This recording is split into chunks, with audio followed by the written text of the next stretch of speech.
Let's get back to 2024 and the Olympic Games. Well, the swimming program is coming to an end. It's winding down. There is the ocean swim, which is to come, although I think that's down the Seine, isn't it? The river, I presume. But anyway, the swimming meeting has got a couple of days left in the pool, and it's been a swimming regatta that's been dominated by the darling of the French crowds, isn't it, Léon Marchand? Is he a better all-round swimmer than Michael Phelps? I couldn't tell you. I don't know enough about both of them, but one man who does is our next guest, Braden Keith, from the website Swam. He's an American swimming journalist, and he's here to talk to us about Marchand and the swimming meeting. It hasn't been a great meeting, I would have thought, for the Americans. Anyway, Braden, a very good morning to you. So the situation with Marchand is that he won't win any relay medals because he's by far and away the best swimmer France have got. Someone suggested to me today here that why doesn't he just swim every leg of the relay and give the French a chance? He probably would give the French a chance of a medal if he did that, but he can't, of course, so they won't be in the relays. But he still has one individual swim left. Yeah, it's been really fun because, since probably 2008, 2012, France hasn't been much of a factor in international swimming, and then Léon came around kind of at the perfect moment for these Olympic Games. So he's got the 200 IM final tomorrow, and based on what we've seen from him and everybody else so far, he is the heavy favorite in that. He's got a chance at picking up a medley relay medal, but that 200 IM is probably his last gold medal chance. Inevitably, comparisons are made between him and Michael Phelps. Are they legitimate comparisons? Can you compare the two? It's such an interesting question because they have the same coach. That's sort of what elevates the question in my mind. They are similar in the sense that they're both very good. They're both very good medley swimmers. They're very versatile swimmers. Michael Phelps was even more versatile than he was ever able to show in the international stage because of the schedule. But they're very different people. Bob Bowman, their coach, will say Phelps was more powerful. Léon is more of a glider on top of the water, a skinny guy that goes on top of the water. Even personality-wise, Phelps was always kind of dark and brooding and angry, and he swam with intensity. And you see Léon when he gets out of the pool, he's hugging everybody. He probably hugged 1 million French people this week. He's kind of smiley and upbeat. So there is a comparison there, but I think in most important ways they are very different people. Would they have ever raced against each other anywhere?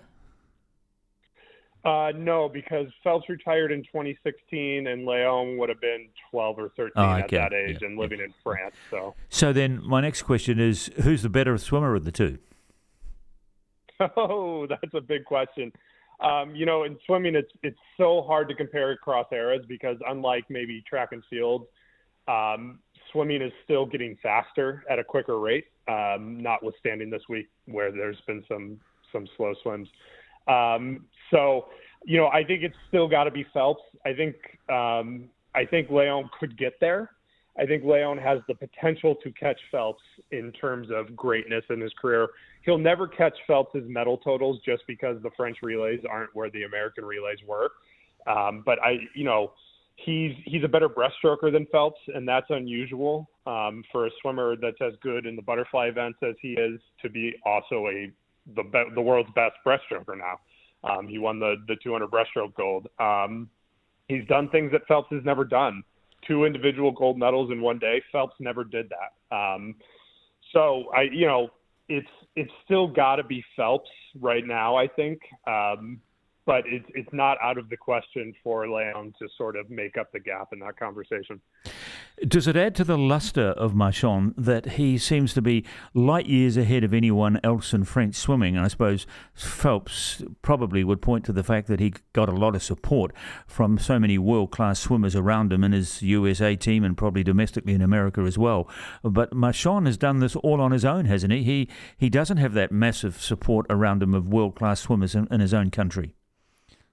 Yeah, and there are a few other good French swimmers. Maxime Grosset did not win a medal, but easily could have and still may in the 100 fly. But Léon is in America training, and he was a good age group swimmer. He broke some French age group records, but he was not as good as Phelps at 16, 17 years old.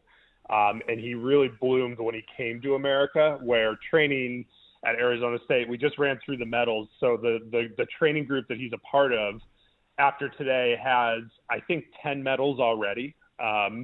So he does sort of have a support system in a non-national way, and I think that's probably how they make that up. And France is a good swimming nation. They haven't had the talent the last decade, but they do have an infrastructure built. They have good coaches. So it's not a total swimming wasteland outside of Léon.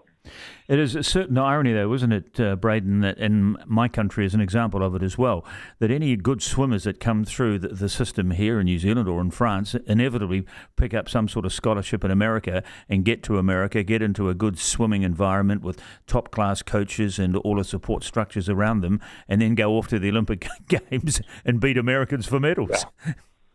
Well, and that's a big topic of conversation here in America, and I don't know how much your listeners follow the NCAA, but on a high level, the NCAA is changing rapidly, and that could mean bad things for college swimming here.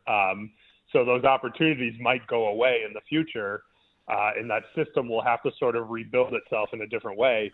I see why they do it. The excellence is here. It's a place where you can get a real top-level education while competing as a top-level athlete, and that's not common around the world. But at the same time, I think swimmers staying home is good for their national development. I'd rather see New Zealand swimmers training at home. Their coaches learn from the swimmers learn from the coaches, inspire the next generation of athletes more directly. That would be fun, but I don't blame the athletes for doing what they do. For sure, and I hear this all the time, including a couple of members of the New Zealand swim team in Paris for this year's Olympic Games, and they talk glowingly about the wonderful kind of environment that they've been training in, which is why a couple of our swimmers who we thought might have sneaked home with a medal haven't done so, because they talked about how fantastic their preparations had been in this American swim environment. So what are these bad things that you've referred to that could bring about a change in NCAA? Well, historically, collegiate athletes in the United States, outside of their scholarships and their living expenses, have been amateurs. And so they haven't been able to take salaries. They haven't been able to be rewarded for their efforts beyond sort of the cost of their education. And in certain sports like football and basketball in the United States, they generate incredible revenues for the universities. The top universities generate $250 million in revenue every year off their college athletes. And so there have been a number of lawsuits that have come around and have said, no, you need to start paying those athletes. And it's a situation very much in flux where they're trying to figure out what the details of that mean. But the reality is that the sports that create lots of money, football and basketball, are going to start to get a lot of the revenue that was previously earmarked for swimmers or for the swimming program, to fund the swimming program. A big swimming program at a United States college will be $4 to $5 million a year. And a lot of that money is going to be used to start paying football and basketball players. And so budgets for swimming programs are going to be cut, and programs will likely be lost.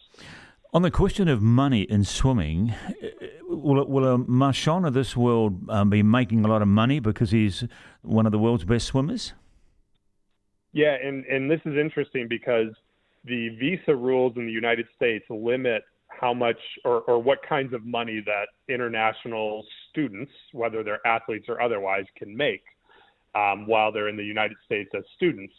Léon swam 2 years of college and has said he will not be swimming college anymore, so he will be in America going forward on a different kind of visa that allows him to make more money, which is turning pro early out of the college system is sort of it's a thing the best of the best do, and it's almost always a money decision. And so he has said he's going to stay home in France for 6 months after the Olympics, which is probably to relax, but also inevitably to cash in on his newfound sort of status there. He's sponsored by Louis Vuitton, and every big French company will be sponsoring him over the next year. But so he's going to stay home and cash in on that, and then head back to the U.S. to continue training.